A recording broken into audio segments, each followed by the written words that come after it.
Hello, and welcome.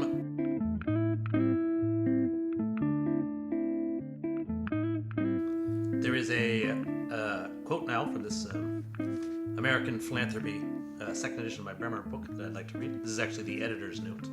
As we mentioned, this was updated 28 years after it was first written. And so now that we've established, right, the United States was able to quickly and exceptionally create great prosperity for whites by being douchey to all of the non-whites. And certainly back at this point, right, in the late 1700s, no one's considering Jews to be white. Jews are really a little more complicated.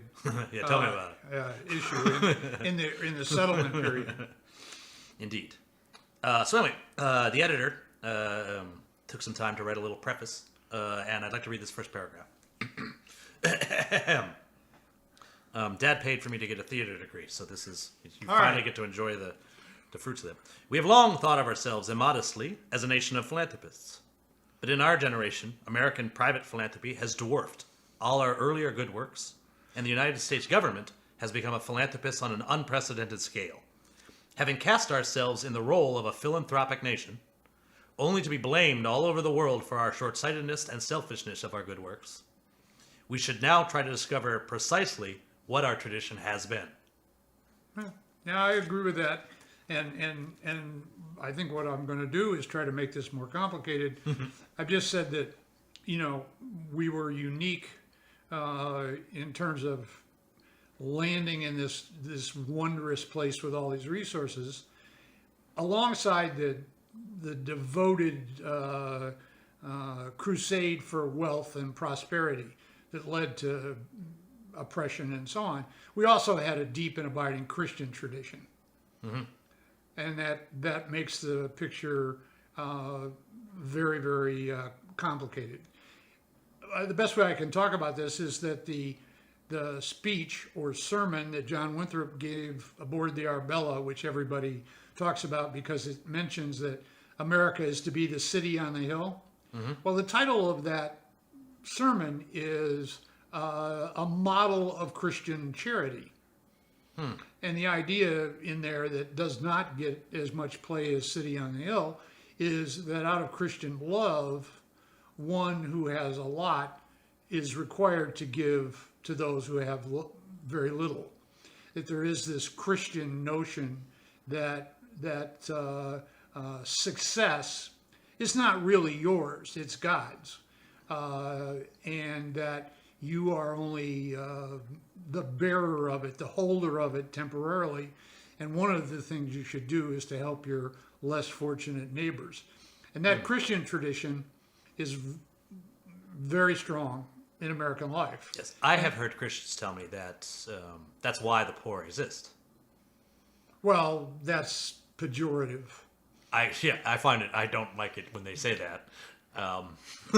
But is that's generally a Christian? That's part of what you're talking about. This Christian tradition. Yeah, because I don't think there's any reason that the Christian tradition has to necessarily go to some poor for whom God has created as a place for you to show your love.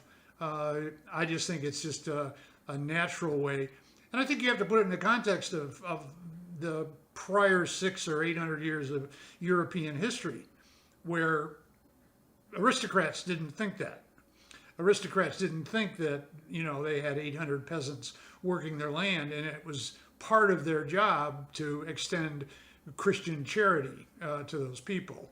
Those people were almost dehumanized in a lot of ways. There's very little of this, and that Christianity, and I'll be honest with you, primarily Protestant Christianity, has this notion that the rich have an obligation to use their wealth, not for luxury, not for debauchery, not for high living, but a good part of it has to go to help other people.